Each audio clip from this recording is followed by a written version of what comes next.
From. By the time the third team of specialists drove away from the farm, the silence felt heavier than the sound of their diesel engines for nearly 5 months. From. Everyone who claimed to understand agriculture had walked these fields carrying expensive instruments, technical reports, and confident explanations. They tested irrigation pressure. From inspected drainage pipes, collected soil samples, analyzed fertilizer records, and even replaced equipment that had shown no obvious signs of failure. Every visit ended the same way. From a detailed report was handed to the family, another repair was completed, and the experts assured them the problem had finally been solved. For a few days, it always seemed true. From the crops straightened, the leaves regained their color, and hope quietly returned. Then, almost as if the land itself rejected every solution, the same section of the farm began to decline again. From the leaves curled, the soil stayed wet longer than it should. Young plants stopped growing while healthy fields only a few yards away continued to thrive. It was as though the farm was trying to tell a story that nobody knew how to read. From the Henderson family had worked this land for 3 generations. They had survived droughts, floods, collapsing grain prices, and years when every harvest depended more on faith than certainty. Yet none of those hardships unsettled them as much as this mystery. Storms, insects could be controlled, machinery could be repaired, but this was different. Every symptom suggested one problem. While every repair pointed somewhere else, the more money they spent trying to fix it, the more impossible it became to understand. The first consulting company insisted the irrigation system was losing pressure underground. Several sections of buried pipe were excavated and replaced. Thousands of dollars disappeared beneath the soil along with weeks of work. The western field improved briefly before the same strange patches appeared again. The second team believed poor drainage was allowing water to collect beneath the root zone. They redesigned part of the drainage network, installed new outlets, and reshaped shallow channels across the lower end of the property. Once again, the crops recovered for a short time before slipping back into exactly the same pattern. By the time the third group arrived, they brought drones, moisture sensors, digital mapping equipment, and enough technology to convince everyone nearby that the mystery would finally end. Their report was the most detailed anyone had ever seen. Every measurement fell within acceptable limits. Water pressure was normal. Nutrient levels appeared balanced. The pumps operated perfectly. According to every instrument they trusted, the farm should have been healthy, yet the plants continued to die. Late that afternoon, the lead engineer folded the final report and handed it to Thomas Henderson. "We've repaired everything we can find," he said carefully. "If the problem comes back again, it may simply be one of those situations without a clear explanation." It was the kind of sentence professionals used when evidence refused to cooperate with expertise. Thomas accepted the report without arguing. He had reached an age where disappointment no longer arrived with anger. Instead, it settled quietly across his shoulders. He watched the trucks disappear beyond the gravel road until nothing remained except a cloud of dust drifting above the fence line. Around town, people had already begun reaching their own conclusions. Some believed the land had finally been exhausted after decades of farming. Others whispered that Thomas should sell before the property lost even more value. A few insisted modern agriculture had become too complicated for old family farms to survive. Every opinion sounded reasonable, yet none explained why the damage always returned to almost the exact same stretch of ground. As the evening sun dropped lower across the fields, another pickup turned into the driveway. It wasn't another consulting company or another equipment supplier. It belonged to Thomas's daughter. Emma. She had been away helping neighboring farms through the busiest weeks of planting season and had only heard fragments of what had happened. After greeting her father, she didn't ask to see the reports stacked across the kitchen table. She didn't ask what equipment had been replaced or how much money had been spent. Instead, she pulled on a pair of worn leather boots and walked directly toward the western field. The remaining workers assumed she wanted to see the damage for herself. What they didn't expect was what she ignored. She never stopped beside the new pumps. She barely glanced at the freshly installed drainage lines. She paid almost no attention to the machinery that everyone else had spent months discussing. Instead, she walked slowly across the field, saying nothing, letting her eyes move from the soil to the weeds along the fence. from the slight rise in the ground to a row of aging oak trees that had stood there long before any irrigation system existed. Every few steps she paused, not because she had found an answer, but because she seemed to be collecting pieces of a puzzle no one else realized existed. One of the engineers, still loading equipment into his truck, watched her with polite curiosity before walking over. You're wasting your time looking out here," he said with a tired smile. "We've already checked everything." Emma didn't answer immediately. She crouched near a narrow strip of weeds growing in a gentle curve across the field. Pressed her fingers into the damp soil, then looked toward the shallow depression where rainwater still lingered, although the rest of the field had begun to dry. Only after several quiet seconds did she stand again. She looked back across the repaired irrigation lines stretching through the field and finally spoke. "I don't think you checked everything." The engineer frowned. "What do you mean?" "We tested every system on this farm." Emma gently brushed the soil from her hands before meeting his eyes. "That's exactly the problem," she said calmly. "You tested every system you built." She turned and looked once more across the dying section of crops, but nobody stopped to ask what the land was trying to tell you before any of those systems ever existed. The engineer had no reply. For the first time in months, Thomas looked at his daughter instead of the reports in his hands, and somewhere beneath the quiet surface of the western field, the real story was only beginning. Thomas Henderson didn't say another word after the engineer left. He simply watched his daughter continue across the field, moving at a pace so slow it almost seemed aimless to anyone unfamiliar with farming. She looked like someone wandering without direction. But Thomas knew better. He had seen that walk before. Emma had walked the same way since she was a little girl, long before she understood words like hydrology, soil structure, or nutrient cycling. She had learned that the land rarely revealed its secrets to people who hurried. When Emma was 6 years old, her father stopped answering many of her questions directly. Instead, whenever she asked why one pasture stayed greener than another, or why cattle always gathered beneath the same group of trees before a summer storm, he would smile and answer with another question. "What do you see?" At first, the questions frustrated her. Like most children, she wanted explanations, she wanted certainty. But Thomas believed certainty came too easily to people who stopped observing. So he taught her to notice patterns before searching for answers. Every evening after chores, they would walk the farm together. Sometimes they spoke very little. Thomas would point toward a patch of weeds, a cluster of wildflowers or a section of creek bank, and simply wait. Eventually, Emma learned that every change in the landscape meant something. The weeds growing along a fence weren't there by accident. The moss climbing one side of an old oak revealed where moisture lingered longest. Even the places where earthworms appeared after a rainstorm told a story about what was happening beneath the surface. While other children memorized facts from textbooks, Emma unknowingly built something different. She developed the habit of asking why every pattern existed before deciding whether it was a problem. Thomas often reminded her that nature almost never wasted energy. If something happened repeatedly, there was usually a reason. Their job wasn't to fight the land, but to understand what it was trying to accomplish. Over the years, those quiet walks became her education. She learned that healthy soil had a sweet, earthy smell that changed after rain. She could tell when ground had become compacted simply by how easily a shovel entered the first few inches. She noticed that birds searched for insects in some fields but ignored others, and that cattle instinctively avoided certain damp areas days before visible standing water appeared.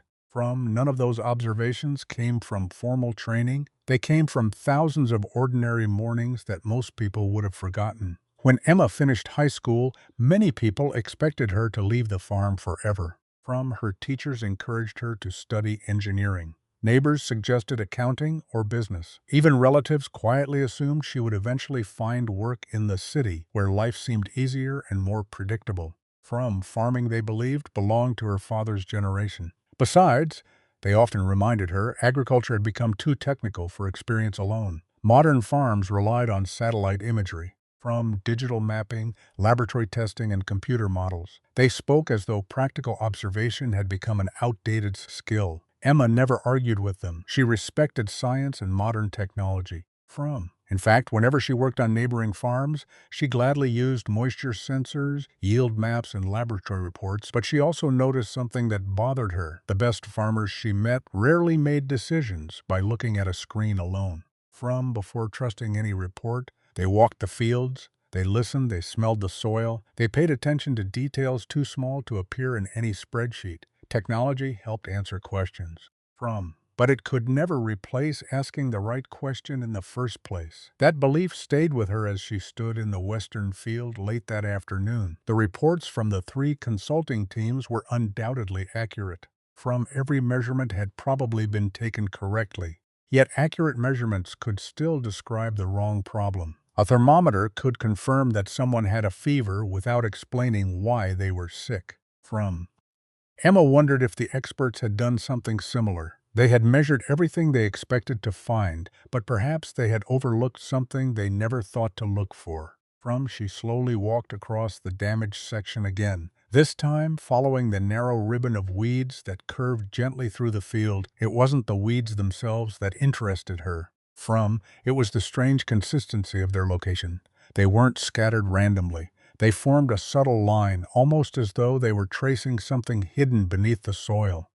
She knelt and pressed her hand against the ground once more. The surface felt damp despite several dry days. A few yards away, the soil felt noticeably firmer beneath her boots. She stood quietly, letting the differences settle in her mind instead of forcing an immediate conclusion. Thomas approached without interrupting her thoughts. He had learned years ago that Emma rarely spoke until she believed her observations were complete. "What are you seeing?" he finally asked. She remained silent for another moment before answering. "I don't know what the problem is yet," she admitted, "but I think everyone has been looking at where the crops are dying." She looked toward the distant oak trees before continuing. "I want to know why this particular place keeps behaving differently from the rest of the farm." Thomas nodded slowly. It wasn't an answer, but after months of expensive repairs that solved nothing. It was the first question that actually sounded worth asking. As the last light disappeared beyond the hills, Emma took one final look across the field, somewhere beneath that quiet stretch of soil. A hidden cause had survived every repair, every inspection, and every expert opinion. She couldn't prove it yet. She couldn't even name it, but for the first time since the mystery began. Someone had stopped chasing the symptoms and started listening to the land itself. And she had a feeling that the farm had been giving the answer for years. It was simply waiting for someone who knew how to notice. The following morning, Emma returned to the western field before sunrise. She preferred arriving while the ground still held the night's moisture, because dawn often revealed details that disappeared once the heat of the day settled over the farm. A thin layer of mist rested across the lower part of the property, and as the first light spread over the fields, subtle differences in the landscape became easier to see. What had looked like a single damaged area from a distance now appeared to be a collection of small clues, each connected to the next in ways no report had ever described. She carried nothing except a notebook. A measuring tape, a soil probe, and a shovel that had belonged to her grandfather. There were no electronic sensors, no drones circling overhead, and no complicated equipment. She wasn't trying to prove the experts wrong. She simply wanted to observe the farm without deciding what the answer should be before the evidence had a chance to speak, instead of walking directly toward the dead crops. Emma began several rows away where the plants still looked healthy. Every few yards, she stopped to push the soil probe into the ground. In some places, it slipped down easily with almost no resistance. In others, it stopped abruptly. After only a few inches, she marked each location in her notebook, but refused to draw conclusions too early. One unusual measurement meant very little. A repeated pattern meant everything. As the morning passed, she noticed something else that none of the previous inspection reports had mentioned. The boundary between healthy and unhealthy crops wasn't random. It followed a gentle curve that stretched diagonally across the field, almost identical to the narrow strip of weeds she had noticed the previous evening. The damaged plants weren't scattered like they would have been after a disease outbreak or an insect infestation. They respected an invisible line beneath the soil, as though something hidden underground was shaping everything above it. Thomas watched quietly from the edge of the field. He had learned long ago that Emma rarely explained what she was thinking until the pieces began fitting together. Around mid-morning, from one of the neighboring farmers, Bill Carter drove over after hearing that the consultants had finally left. "So," Bill asked as he climbed out of his truck, "did those experts ever figure it out?" From Thomas shook his head. "They fixed plenty of things, but not the problem." Bill glanced toward Emma, who was still kneeling in the field making notes. "I heard she's taking another look." From Thomas smiled faintly. "She's not looking at the same things they did," Bill laughed politely. "I've farmed this county for 40 years if 3 professional teams couldn't solve it." I don't know what one young woman expects to find." Thomas didn't answer. Deep down, he understood why people thought that way. Every consultant who had visited the farm carried impressive credentials. Emma carried an old notebook stained with dirt and a shovel worn smooth by 3 generations of hands. On paper there was no comparison. By noon, Emma had mapped every location where the soil felt unusually firm beneath the surface. When she connected the points, another pattern appeared. The line of compacted ground almost perfectly matched the areas where crops failed first after every heavy rain. That coincidence bothered her because nature rarely repeated itself so precisely without a reason. She decided it was time to stop measuring and start digging, choosing 3 different locations. She cut narrow sections into the soil profile. The first trench came from a healthy area where the roots reached deep into dark, crumbly earth filled with earthworms and fine channels left behind by old roots. Water could easily move through soil like that. Air could reach the microorganisms living below the surface. Everything looked exactly as healthy farmland should. The second trench came from the edge of the damaged zone. At first glance, it looked almost identical, but only a few inches below the surface, the soil changed abruptly. Instead of breaking apart naturally, it separated into hard, dense plates that resisted the shovel with every strike. The roots above that layer spread sideways rather than downward, searching unsuccessfully for an easier path. There were noticeably fewer earthworms. And the earthy smell she associated with healthy soil had been replaced by the faint scent of stagnant moisture. The third trench, dug near the center of the damaged area, confirmed what she had begun to suspect. The compacted layer wasn't isolated, it continued beneath the field like an invisible barrier, restricting water in some places while trapping it in others. Above ground, the symptoms looked complicated. Beneath the surface, they all pointed toward the same hidden condition. Emma sat quietly beside the open trench for several minutes. She still wasn't ready to announce an answer. Good observations created hypotheses, not conclusions. There were still questions she couldn't explain. What had created the compacted layer? Why did it affect only this part of the farm? And why had none of the previous investigations recognized it as significant? As she studied the exposed soil, something near the edge of the trench caught her attention. Several old roots extended horizontally before disappearing beneath the dense layer. They looked far older than the current crop, suggesting the pattern had existed long before this season's planting. Whatever was happening beneath the western field wasn't a recent failure. It had been developing slowly for years, quietly growing worse until the damage finally became impossible to ignore. Thomas walked over and looked into the trench beside her. "Did you find it?" he asked softly. Emma stared at the compacted layer without taking her eyes off the soil. "I think I found where the story begins." She replied. She brushed away another handful of dirt and uncovered something neither of them expected to see. It wasn't a broken pipe, it wasn't a blocked drain, it wasn't anything the 3 expert teams had been searching for. For the first time since the mystery had begun, the land itself had offered a clue that pointed not to another repair, but to the forgotten history hidden beneath the field. Thomas stepped closer and looked into the narrow trench beside his daughter.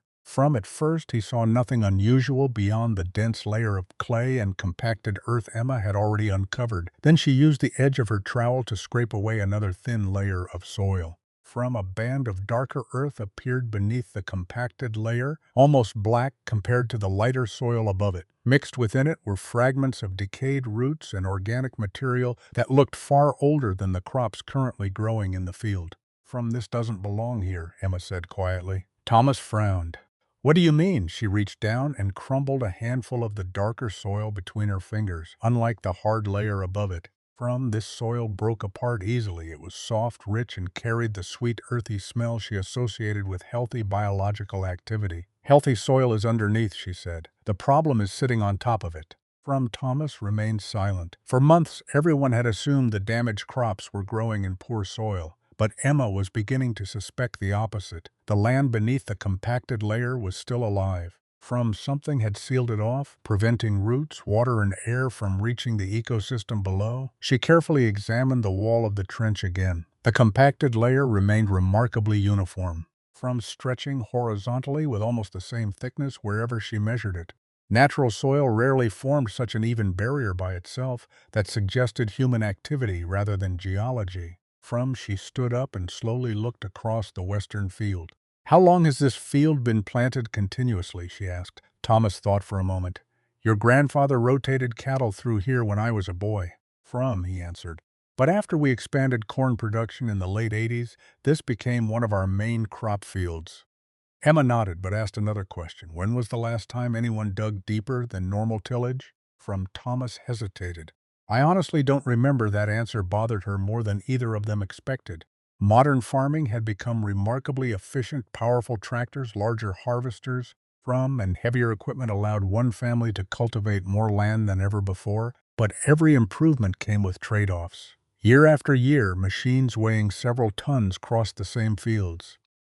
Especially when weather left the soil wetter than ideal. Each pass compressed tiny air spaces between soil particles. The changes were almost impossible to notice in a single season.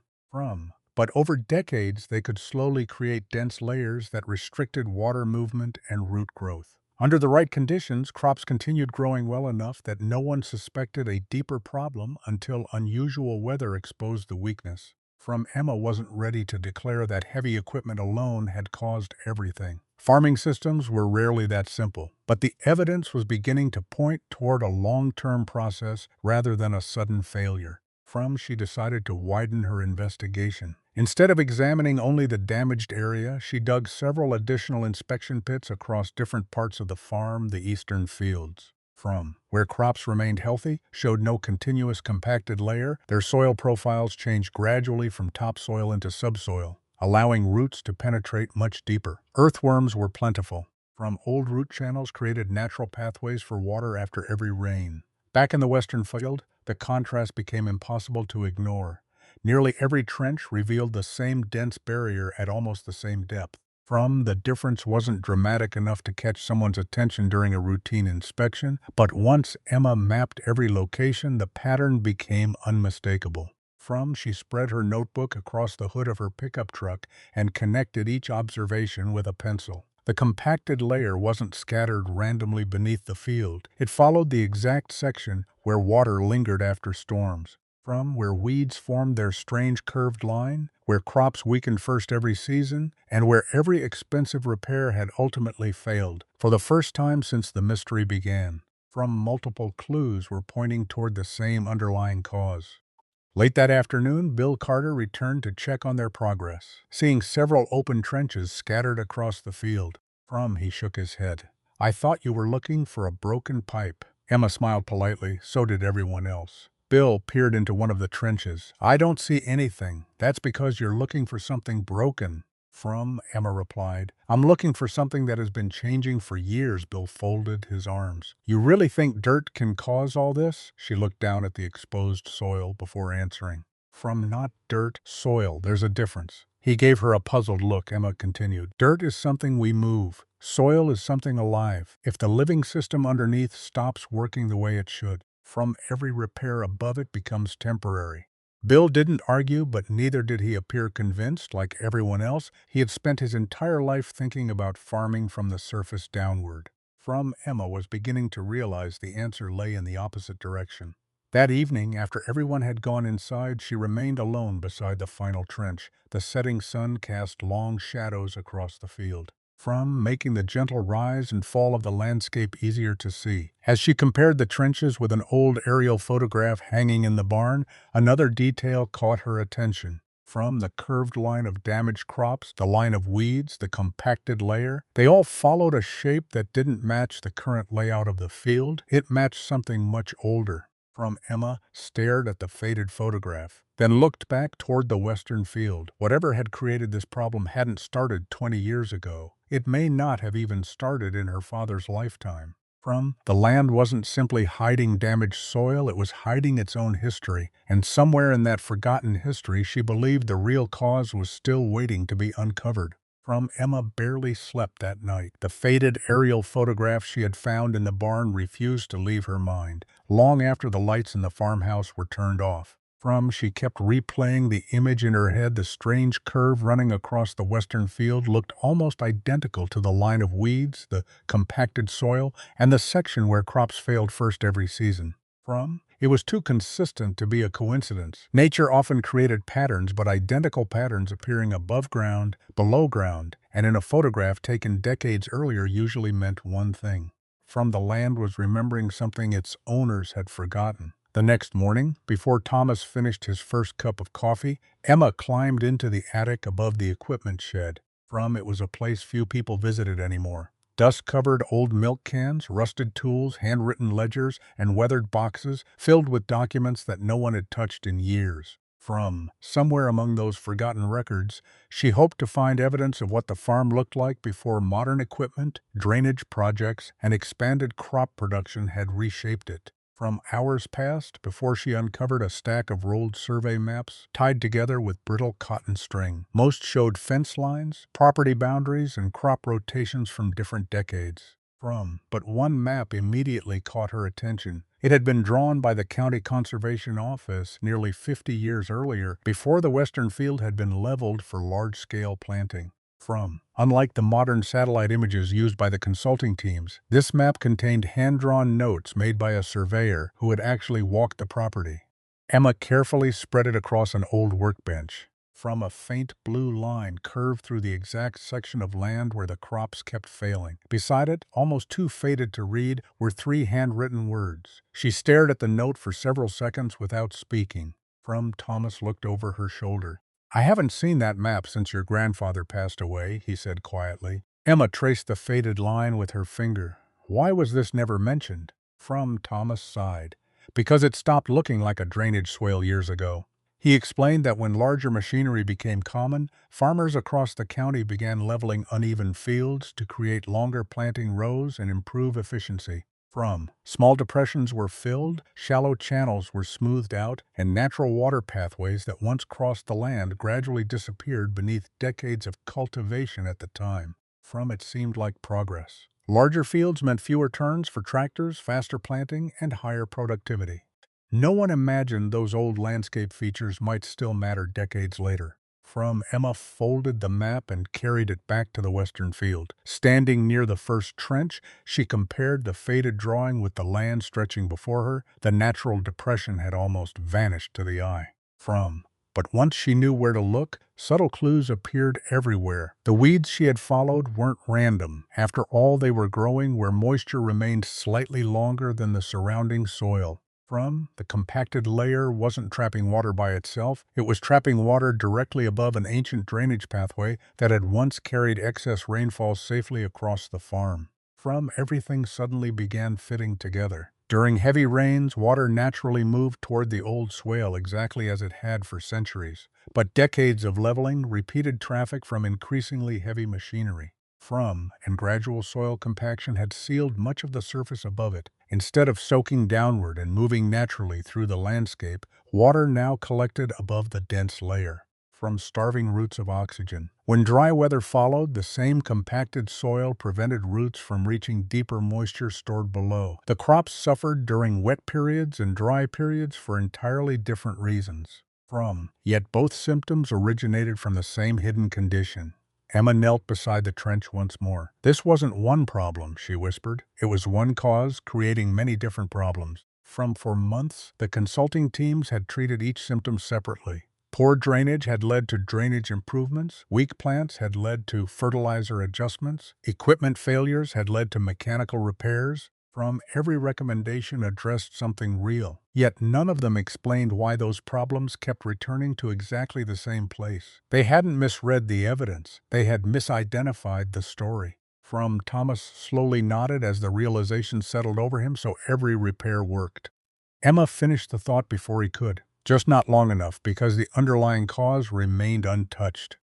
Every successful repair was temporary. It was like treating a fever without addressing the infection that caused it. The symptoms disappeared for a while, only to return stronger the next time conditions favored them. From Later that afternoon, Bill Carter stopped by again after hearing Emma had been digging through old records. When she showed him the faded conservation map, he looked unconvinced. You really think an old drainage channel from 50 years ago is causing all this? Emma smiled. I think the land never forgot it existed. Bill folded his arms, but we filled that in decades ago. Emma looked across the western field. We filled the surface. She tapped the map gently. We never changed the landscape underneath. Bill didn't answer immediately, for the first time since the mystery began. Even he could see how every clue pointed toward the same explanation. The dying crops, the standing water, the weeds, the compacted soil, and the repeated failures weren't separate mysteries at all. They were different chapters of the same story. As the evening settled over the farm, Emma rolled the old map back together and placed it under her arm. She finally believed she understood what had been happening beneath the western field. But understanding the cause and removing it were two very different challenges. Correcting decades of changes to the land would require far more than replacing another pipe or digging another trench.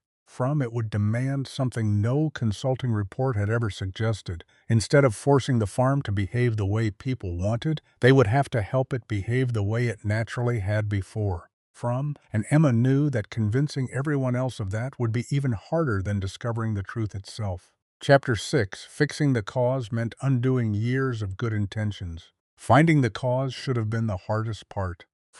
Instead, Emma quickly realized it was only the beginning.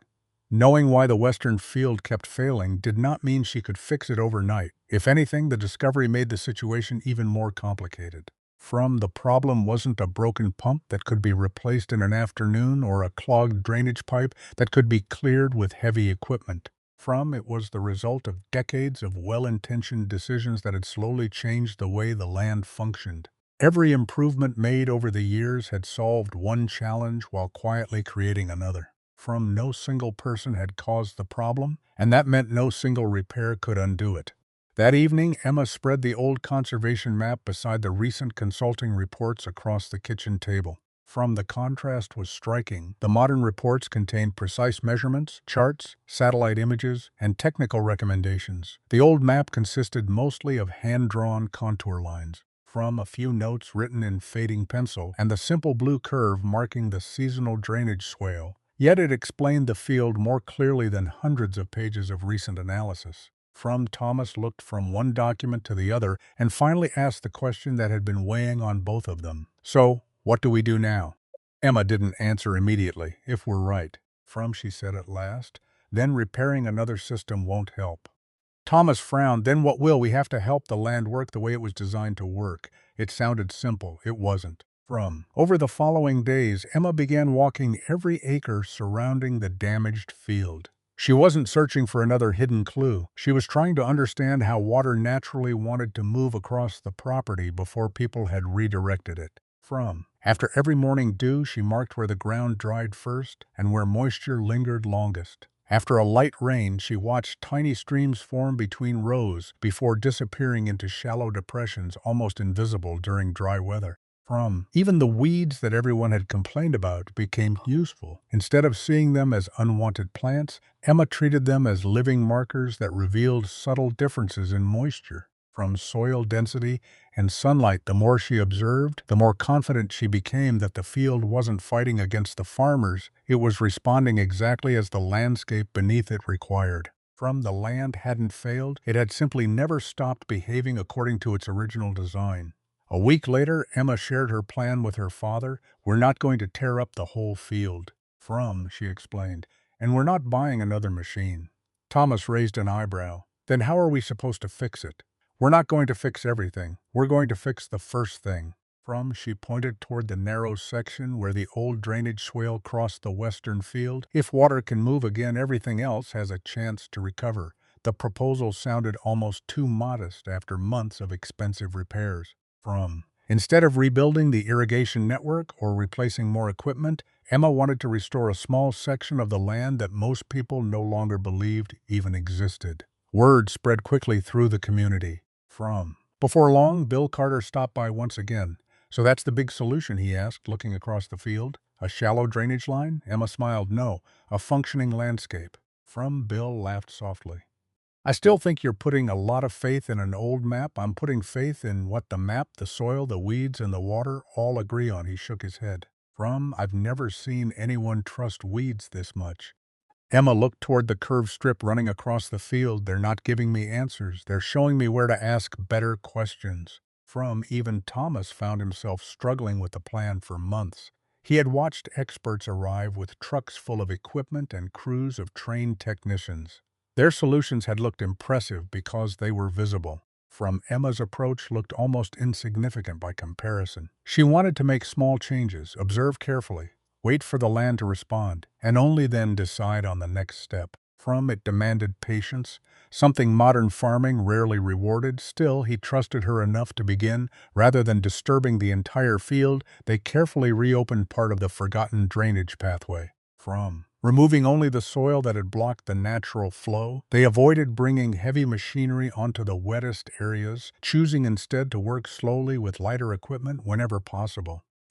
Where the soil had become severely compacted, Emma recommended loosening only the affected zones instead of turning over the whole field. She also insisted on incorporating compost into the restored sections. Not because compost could magically solve the problem, but because healthier organic matter would help rebuild soil structure over time and encourage biological activity beneath the surface. Every decision seemed almost disappointingly ordinary. There were no revolutionary inventions, no miracle products, no secret formulas, just a series of careful choices based on understanding how the land functioned. Several neighbors watched from the road as the work continued. One finally muttered, "After everything that's happened, this is all they're doing?" Emma overheard the comment but said nothing. She understood why people were skeptical. The hardest solutions to believe were often the simplest. When the work was finally finished, the western field looked almost unchanged. There were no dramatic construction projects, no new irrigation systems, and no expensive machinery standing as proof that progress had been made. To anyone driving past, it appeared that very little had happened. Only Emma knew that the most important changes were the ones no one could see. Now came the part no expert report had ever allowed for: waiting, because the land would decide whether she was right. And unlike the consultants who left as soon as their repairs were complete, Emma intended to stay long enough to hear its answer. The first week after Emma finished restoring the old drainage pathway was almost unbearable. Every instinct told Thomas to walk into the western field each morning, hoping for an immediate transformation. But Emma stopped him more than once. "If we're expecting the crops to change before the soil does," she told him, "we'll end up making the same mistake everyone else made." She believed the field had spent decades developing the problem. It deserved more than a few days to begin recovering. Nothing dramatic happened at first. The crops did not suddenly turn green, and the damaged section of the field still looked noticeably weaker than the surrounding acres to anyone driving past on the county road. It appeared that Emma's plan had accomplished little. The neighbors who had quietly doubted her became even more confident in their skepticism. Bill Carter stopped by one afternoon. Leaned against the fence and glanced across the western field before saying, "Looks about the same to me." Emma simply nodded. "It does," she replied, "because you're looking at the plants. I'm waiting to see what the soil does first." A few days later, the weather delivered the first real test. A slow-moving storm crossed the county, dropping nearly 2 inches of steady rain over the course of a single night. Normally, storms like that marked the beginning of another cycle of disappointment. By morning, water would collect across the western field, roots would begin losing oxygen, and within days the familiar patches of yellowing crops would return. Thomas had watched that pattern repeat often enough that he almost dreaded walking outside. Just after sunrise, Emma pulled on her boots and headed toward the field before anyone else had finished breakfast. Thomas followed a few minutes later. As they reached the western edge of the property, both of them stopped without speaking. The standing water wasn't gone completely, but it was different. Instead of forming broad, shallow pools that remained trapped across the damaged section, most of the rainwater had gathered along the restored drainage path before slowly disappearing downslope. Areas that normally stayed saturated for several days were already beginning to firm beneath their feet. The change wasn't dramatic enough for someone unfamiliar with the farm to notice. But to Thomas, it was impossible to ignore. "I've never seen it drain this quickly," he said quietly. Emma didn't answer immediately. She crouched near one of the inspection trenches they had left open and pushed her fingers into the soil. It was moist, but no longer waterlogged. More importantly, the earthy smell she had been searching for weeks earlier was beginning to return. "It can breathe again," she whispered. Thomas looked at her. "The soil?" She nodded. "When water sits too long, the tiny spaces underground fill completely. Roots and soil organisms need air just as much as they need water. If those spaces stay flooded, the whole biological system slows down. We didn't just help the water leave. We helped air come back." Thomas had farmed his entire life, yet no consultant had ever explained the problem in terms so simple. They had spoken about drainage capacity, hydraulic efficiency, and engineering specifications. Emma talked about the soil, as if it were a living community that had finally been allowed to breathe again. Over the following week, she continued checking the field every morning. She wasn't searching for greener leaves anymore. Instead, she watched for smaller signs that recovery had actually begun. The surface crust that had formed after every rain was starting to break apart naturally. Tiny cracks appeared where the soil expanded and contracted instead of remaining sealed like concrete. Earthworms, almost absent from the damaged area only weeks earlier, began appearing beneath the mulch after cool mornings. Their numbers were still low, but their return mattered. Earthworms rarely stayed where the soil remained hostile for long. Emma smiled the first time she uncovered one. They came back before the crop did. Thomas looked puzzled. "Is that important?" "It's everything." She held the earthworm gently in her hand before placing it back into the soil. "They don't know we're trying to fix the farm. They only respond when conditions actually improve." That afternoon, Bill returned once more. This time, Emma invited him to step into one of the restored sections instead of looking from the road. "What do you notice?" she asked. Bill shrugged. "The corn still looks weak." Emma handed him a shovel. Reluctantly, he drove the blade into the ground. To his surprise, it entered far more easily than he expected. He dug again. Then once more, the soil broke apart into loose, crumbly pieces instead of large, dense slabs. Bill looked down at the exposed earth before glancing back at Emma. "This wasn't like this before?" "No," she answered, "it wasn't." He knelt and picked up a handful of soil, rubbing it slowly between his fingers. "It feels different," Emma smiled. "Because it is." For the first time since the mystery began, someone besides Emma and Thomas had noticed a change without being told what to look for. The improvement wasn't visible from a drone. It didn't appear on a digital dashboard. No sensor sent an alert announcing success. It could only be discovered the old-fashioned way with a shovel, a pair of hands, and enough patience to observe what was happening beneath the surface. By the end of the month, the western field still wasn't the healthiest part of the farm. There were gaps where plants had already been lost, and some sections would never fully recover before harvest. But something far more important had changed. The damage had stopped spreading. For the first time in 3 years, every new rainfall no longer created another wave of dying crops. The cycle had finally been broken. That evening, Thomas stood at the edge of the field. As the setting sun stretched long shadows across the rows, he realized he had spent months measuring success by what he could see above the ground. Emma had measured it by what was happening underneath. The harvest would eventually tell them whether the farm could recover economically. But the land had already answered the more important question. The cause had finally begun to disappear. The challenge now was convincing the people who had written the reports that the smallest changes had accomplished what all of their expensive repairs could not. News traveled quickly through a farming community, especially when something happened that nobody expected. Within a few weeks, people began noticing that the Henderson farm no longer seemed trapped in the endless cycle of repairs that had defined the previous 3 seasons. The western field was still recovering. But it wasn't getting worse. After every rainfall, the standing water disappeared sooner than before. The yellow patches that once spread across the field after each storm had stopped expanding. Even neighboring farmers who had quietly predicted another failure found themselves slowing their trucks as they drove past, trying to understand why the familiar signs of decline had suddenly disappeared. From it wasn't long before one of the consulting firms called Thomas. "We'd like to schedule a follow-up inspection," the project manager said. "We heard conditions have improved." Thomas agreed without hesitation. He wasn't interested in proving anyone wrong. If the people who had spent months trying to solve the problem wanted to see the field again, they were welcome. After all, Emma's goal had never been to embarrass anyone. She simply wanted the farm to recover. A week later, 2 engineers and an agronomist returned to the property carrying the same equipment they had used during their previous visits.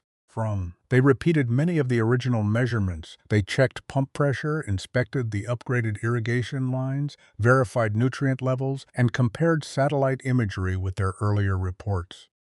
Everything they measured confirmed what Thomas already knew. The field was improving. What puzzled them was the reason. One engineer closed his tablet and looked toward Emma. What exactly did you change?" Emma pointed toward the restored drainage pathway. "We reopened part of an old seasonal swale." The engineer nodded politely. "I saw that. What else?" We relieved compaction in the affected area, restored water movement where the landscape originally carried it, and began rebuilding soil structure instead of treating the symptoms." The 3 specialists exchanged quick glances. Finally, the agronomist spoke. "With respect, those changes aren't large enough to explain this level of improvement." Emma smiled. "I agree." The 3 men looked at her, surprised by the answer. "They aren't large changes," she continued. "They're changes made in the right place." The oldest engineer crossed his arms. "You're suggesting everything we've done over the past few months was unnecessary?" "No," Emma answered so quickly that it caught him off guard. "I'm saying every repair solved a real problem." She paused before continuing. "But none of those problems were the first problem." Silence settled over the group. No one could argue with the measurements. The farm was recovering. The evidence was visible beneath their boots, yet accepting Emma's explanation required something far more difficult than accepting new data. It required admitting that their entire investigation had begun with the wrong question. The lead engineer unfolded one of the original site maps across the hood of his truck. "We inspected this entire property," he insisted.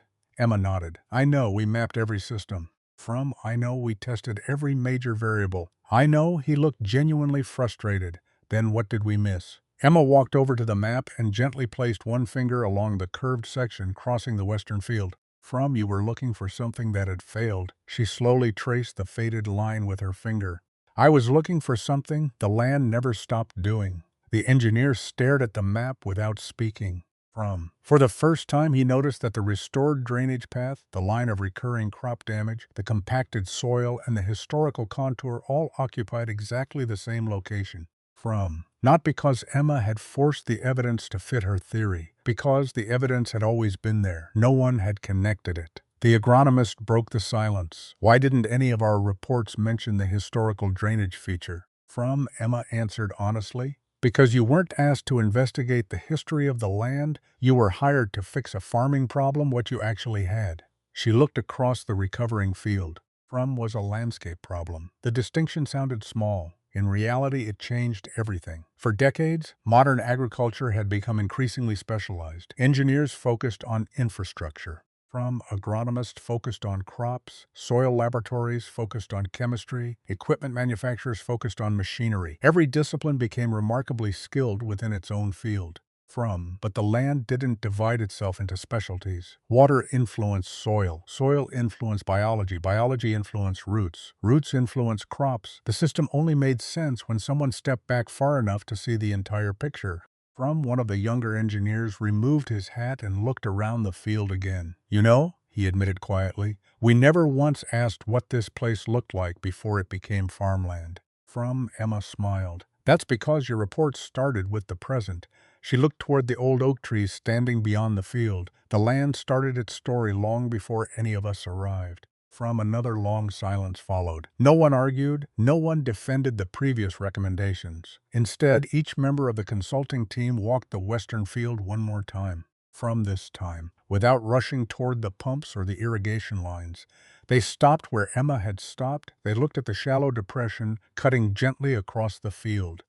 They noticed the weeds tracing the forgotten drainage path. They examined the soil profile instead of only the crop above it. For the first time, they weren't inspecting equipment. They were reading the landscape. As the afternoon drew to a close, the lead engineer closed his notebook. "I've been doing this for 27 years, he said quietly. "I've solved a lot of mechanical failures." He looked toward Emma. "But today I realized I may have spent too little time asking whether the machine was ever the real problem." Emma didn't answer. She didn't need to. The field already had. And although the experts had finally accepted that the land was recovering, the greatest test still lay ahead. Because healthy soil was one thing, a successful harvest was another. Only the coming season would reveal whether understanding the true cause had been enough to restore not just the field, but the future of the Henderson family farm by early summer. The western field no longer looked like the farm's greatest failure. It wasn't the strongest field on the property, and Emma never pretended it was. Years of gradual damage couldn't be erased in a single growing season. But for the first time in 3 years, the decline had stopped. The crops were no longer falling behind week after week. The soil no longer remained saturated for days after every rainfall. And the constant cycle of emergency repairs had finally come to an end. To most people, those changes were encouraging. To Thomas, they raised an even more difficult question. What do we do next? It was a question that had nothing to do with soil science and everything to do with risk. The farm had already spent thousands of dollars replacing pumps, drainage lines, valves, and equipment. Some of those investments had been necessary, others had simply been expensive attempts to solve the wrong problem. Either way, the family's savings had been stretched to a point where another mistake could not be absorbed. If Emma wanted to expand her approach beyond the western field, it would require time. Labor and money they could barely afford. One evening, Thomas spread the farm's financial records across the dining room table. The figures were impossible to ignore. Fuel costs had climbed steadily over the past several years. Fertilizer prices had increased. Repair bills had accumulated faster than crop revenue. Although the farm was still operating, the margin for error had become dangerously small. "We can probably survive one more average harvest," Thomas admitted quietly, "but we can't survive another year of guessing." Emma looked at the numbers before folding the papers into a neat stack. "I'm not asking you to gamble," Thomas raised an eyebrow. "It feels like one," she shook her head. "A gamble is when you don't understand the risk. We finally do." That single sentence changed the entire conversation. For months, every decision had been made from uncertainty. Equipment had been replaced because it might have been responsible. Drainage had been redesigned because it could have been the cause. Recommendations followed probabilities rather than understanding. Now, for the first time, Emma believed the family knew what they were actually trying to restore. Instead of proposing another expensive reconstruction project, she suggested something far more deliberate. "We're not expanding repairs," she explained. "We're expanding observation." Thomas looked puzzled. "What does that mean?" "It means we stop treating the western field like an isolated problem." She walked to the large map hanging on the kitchen wall and marked several locations across the farm with a pencil. If this happened once, it can happen somewhere else over the next several weeks. Emma began surveying the rest of the property with the same patience she had used in the western field. She wasn't searching for dramatic failures. She was searching for early warnings, small inconsistencies that most people ignored because they weren't yet causing visible damage. She noticed one pasture where cattle consistently avoided grazing after heavy rain. She found another field where water disappeared unusually fast despite receiving the same rainfall as neighboring acres. She discovered subtle differences in soil texture, root depth, an earthworm activity that never appeared on yield maps, but revealed how each part of the farm functioned beneath the surface. The more she observed, the clearer one truth became. The western field had never been unique. It had simply been the first place where hidden problems became impossible to ignore. Thomas accompanied her on nearly every walk at first. He still searched for obvious signs: yellow leaves, standing water, damaged crops. Emma gently redirected his attention. "Don't start with what's wrong. Start with what's different." It sounded almost too simple, yet Thomas gradually realized how often years of routine had blinded him to gradual change. He had walked these fields thousands of times, but familiarity had taught him where to go. Not necessarily what to notice. Emma, on the other hand, treated every walk as if the land might reveal something new. Word of the farm's recovery continued spreading through the county. From some neighbors remained skeptical, insisting one successful season proved nothing. Others became quietly curious. A few even asked if Emma would walk their fields with them. She agreed. But with one condition. I won't tell you what's wrong the first day. Most of them looked confused. What will you do? I'll ask questions. Several farmers laughed politely. We're paying for answers. Emma smiled. I know. But if I give you answers before I understand your land, they'll only be guesses. One Saturday morning, Bill Carter invited Emma to inspect a low section of his soybean field that flooded almost every spring.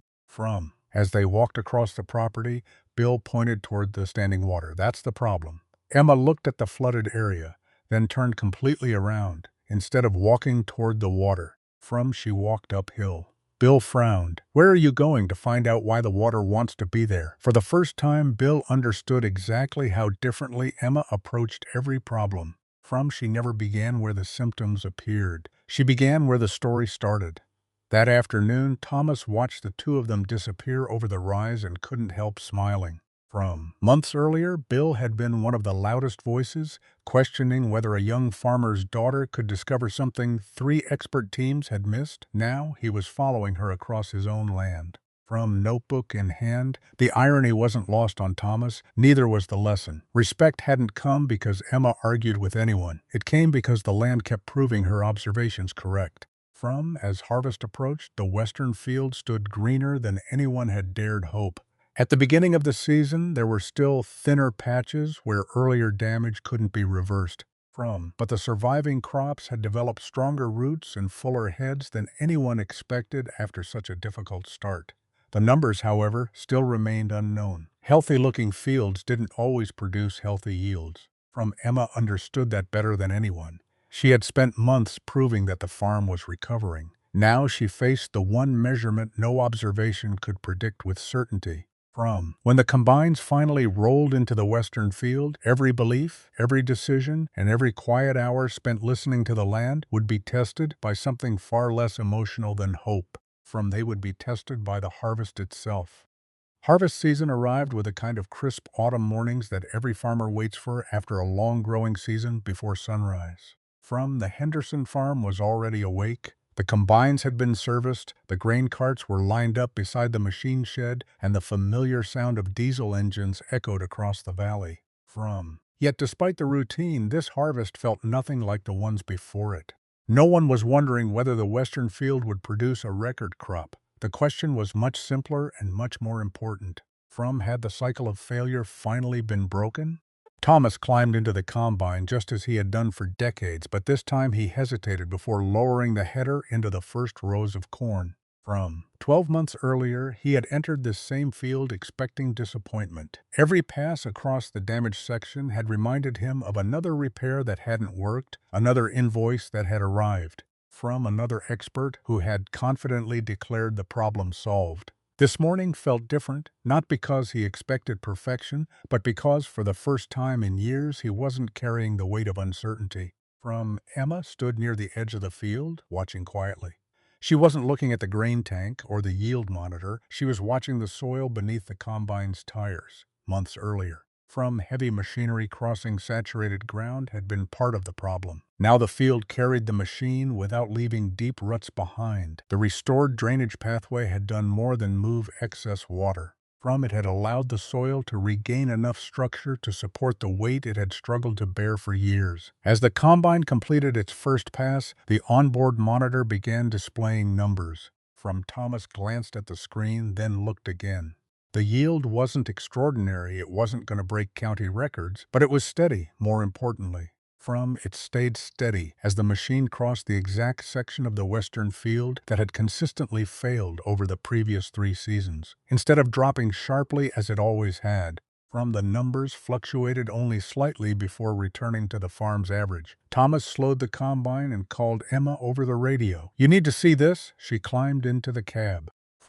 Wiped the dust from the display and studied the data in silence. Neither of them smiled immediately. Both understood that a single pass through the field proved very little. They continued harvesting for another hour. Then another. Gradually, the pattern became impossible to dismiss. The weak zone that had once produced dramatic yield losses was still slightly below the healthiest part of the farm. But the gap had narrowed far beyond what either of them had expected. By midday, nearly half of the western field had been harvested. The result was unmistakable. The land was producing consistently again. Thomas shut off the combine for a moment and looked across the rows of harvested stalks stretching behind them. "I spent 3 years believing this field was dying," he said quietly. Emma shook her head. "It wasn't dying. It was struggling to do what we'd stopped allowing it to do." That distinction stayed with Thomas for the rest of the afternoon. The field had never needed rescuing. It had needed understanding. As more grain reached the storage bins, another number quietly attracted Emma's attention. Fuel consumption during harvest was lower than the previous year. The combine moved more smoothly through ground that no longer trapped moisture after every storm. Maintenance costs throughout the season had also declined because emergency repairs had virtually disappeared. None of those improvements would make newspaper headlines, but together they mattered just as much as yield. A profitable farm wasn't built only on producing more crops.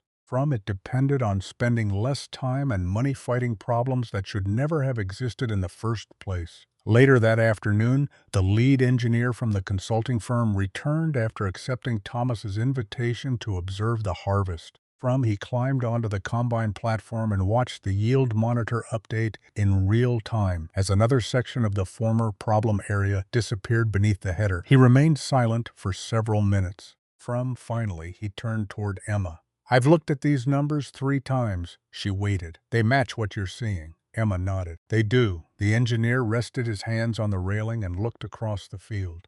"I kept expecting the improvement to disappear." "So did I," Emma admitted. He smiled faintly. "I've spent most of my career believing that better equipment solved better farming." He paused before continuing.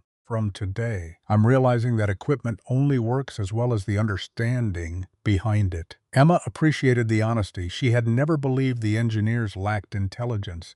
They had approached the farm with knowledge, discipline, and genuine determination. Their mistake had been assuming the problem belonged entirely within the systems they were trained to repair. The farm had taught all of them something different. Sometimes the most important part of a system wasn't the machinery, the pipes, or the technology. Sometimes it was the landscape itself. By the end of the week, harvest was complete. The final yield report confirmed what the field had been quietly revealing for months. Production across the western field had recovered enough to return it to profitability. It still wasn't the highest yielding section of the farm, and Emma never claimed it would be. Years of degraded soil structure would continue requiring careful management. Healthy soil could recover surprisingly well, but lasting recovery demanded patience measured in seasons. Not weeks. When the last truck left the grain elevator, Thomas placed the harvest summary beside the stack of consulting reports that had accumulated over the previous year. He looked at the 2 piles for a long moment. One represented months of measurements explaining what had gone wrong. The other represented the first successful season after someone had finally understood why, without saying a word. He closed the reports and placed the harvest summary on top. For the first time in years, the most valuable document on the farm wasn't another diagnosis. It was proof that the land had begun trusting them again. And in that quiet realization, Emma understood that the greatest victory had never been proving 3 expert teams wrong. It had been reminding everyone, including herself, that the best solutions don't begin by asking how to repair what's broken. They begin by asking why it broke in the first place. The harvest changed more than the numbers in Thomas Henderson's accounting book. It changed the conversations happening across the county. For months, people had followed the story of the Henderson farm with quiet curiosity. At first, they had watched because they expected another failure. Then they watched because they couldn't explain why the failures had suddenly stopped. Now, after harvest confirmed the western field had returned to stable production, the question was no longer whether Emma's approach had worked. The question had become whether they had all been looking at their own farms the wrong way. The first person to return wasn't an engineer. It was Bill Carter. He arrived early one Saturday morning carrying a worn notebook under his arm instead of the usual coffee thermos. Thomas noticed the difference immediately. "You planning on taking notes today?" he asked with a grin. Bill laughed. "I think it's about time." Emma was already walking toward the western field when Bill caught up with her. I owe you an apology, he said without hesitation. Emma looked surprised. For what? I spent months thinking you got lucky. He paused, looking across the recovering field. But luck doesn't explain the same result happening over and over. Emma smiled politely. You don't owe me anything. Bill shook his head. No, I do. I kept assuming experience belonged to whoever had the most certificates. He looked down at the notebook in his hands. I forgot experience can also belong to someone who spent 20 years paying attention. Emma accepted the compliment but gently redirected the conversation. It wasn't about proving anyone wrong. So what was it about? She looked across the field where the restored drainage swale now blended naturally into the landscape. It was about asking better questions. Bill nodded slowly. I think that's the part we all forgot. Over the following weeks, more farmers began stopping by the Henderson property. Some wanted Emma to inspect low spots that flooded every spring. Others asked why one corner of a pasture always dried out before the rest. A few simply wanted her opinion on problems they had never been able to solve, to everyone's surprise. Emma rarely answered immediately. Instead, she asked questions. When did you first notice it? What grew there 20 years ago? Does it happen every season or only after certain weather? What changed before the problem appeared? At first, people found the questions frustrating. They expected solutions. Instead, Emma gave them observations. She believed the fastest answer was often the least useful one. If she diagnosed every farm before understanding its history, she would simply repeat the same mistake the consulting teams had made on her father's land. One afternoon, the lead engineer returned to the farm. Not as a consultant, but as a visitor. This time there were no trucks loaded with equipment, no measuring instruments, no inspection forms. He carried only a notebook. Thomas welcomed him into the barn, where the old conservation map still hung beside the recent yield reports. The engineer studied both for several moments before speaking. I've been thinking about this farm ever since harvest. Emma waited quietly. He smiled. I realized something that made me uncomfortable. What was that? He looked down at the faded map. My entire career taught me to become better at solving problems. He paused, but no one ever taught me how to question whether I was solving the right problem. The words hung in the air. Emma understood exactly what he meant. Modern agriculture had become incredibly good at precision. Sensors measured moisture to the decimal. Laboratories analyzed nutrients down to microscopic levels. Satellites could detect changes in vegetation invisible to the human eye. Yet none of those tools could replace understanding the history of a place. Technology answered questions. Observation decided which questions were worth asking. The engineer closed his notebook. Would you mind if I shared this case during our next regional training? Emma smiled. Only if you leave my name out of it. He looked surprised. You don't want credit? She shook her head. I'd rather people remember the lesson. If they remember me instead, they'll miss the point. The engineer laughed softly. I think that's exactly why this story matters. Several months later, the consulting firm updated its internal field assessment procedure. Before recommending major repairs, every team was encouraged to investigate historical land use, older aerial photographs, drainage patterns and long-term changes to the landscape. It wasn't a revolutionary change, nor did it guarantee every future problem would be solved differently, but it represented something far more important. A willingness to admit that expertise grows stronger when it remains curious. One evening, as another season came to an end, Thomas and Emma stood overlooking the western field. Winter had already claimed most of the landscape, leaving only rows of harvested stalks stretching toward the horizon. Thomas broke the silence. I used to think this story was about proving 3 expert teams wrong. Emma looked toward the distant oak trees that had quietly marked the old drainage swale for decades. It never was. What was it about then? She smiled. They weren't wrong. They simply stopped asking questions too soon. Thomas nodded slowly. For years, he had believed experience came from doing the same work repeatedly. Emma had taught him something different. Real experience came from noticing what had changed each time you did it. As the evening light faded across the farm, he realized something else. The greatest prejudice the story had exposed wasn't about Emma being young, or about her being a farmer's daughter. It was the quiet assumption that valuable knowledge only came from laboratories, offices, and technical reports, yet the answer had spent decades waiting beneath their feet, hidden in the shape of the land. From remembered by the soil, traced by a line of weeds almost everyone had walked past, and understood only by the one person willing to believe that before trying to make the land obey. From, she first needed to understand what it had been trying to say all along. The following spring arrived much like every other spring the Henderson family had experienced. The frost melted from the hillsides. From, the creek swelled with snowmelt from the higher ground, and the first robins returned to the fence posts that bordered the western field. On the surface, nothing seemed extraordinary. From, the tractors rolled out of the machinery shed before sunrise. Seed deliveries arrived on schedule. Neighbors waved as they passed along the county road. Life on the farm continued with the same familiar rhythm it always had. From, yet something had changed. Not in the soil, not in the crops, in the people. Thomas noticed it first during planting. For decades, he had begun every season the same way, checking equipment. From, studying weather forecasts and calculating fertilizer rates. This year, before climbing into the tractor, he walked the western field alone. He stopped where the old drainage swale crossed the property. From, the strip of weeds that had once puzzled everyone had almost disappeared, replaced by healthier vegetation growing evenly across the restored landscape. The shallow depression remained barely visible unless someone knew exactly where to look. From, but Thomas no longer saw it as an imperfection that needed to be leveled. He saw it as part of the farm's memory. He knelt and picked up a handful of soil. It crumbled easily between his fingers. From, there was no standing water, no hard crust beneath the surface. Only the rich, earthy smell that Emma had told him to pay attention to years before for the first time in a long while. From, he wasn't checking for problems, he was simply listening. A few minutes later, Emma joined him. Neither of them spoke immediately. They had learned that silence often revealed more than conversation. From, finally, Thomas smiled. I used to think this field was trying to fight us. Emma looked across the gentle rise where the morning sunlight stretched over the newly prepared rows. From, it never was. It was trying to survive.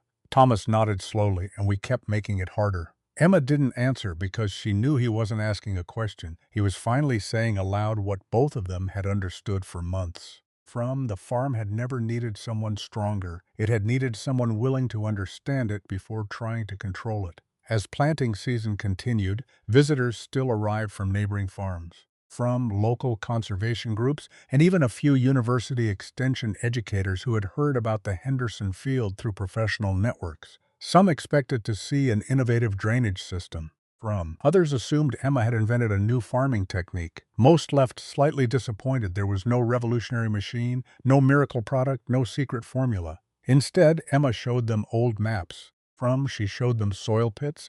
She asked them to notice where water naturally wanted to flow after rain.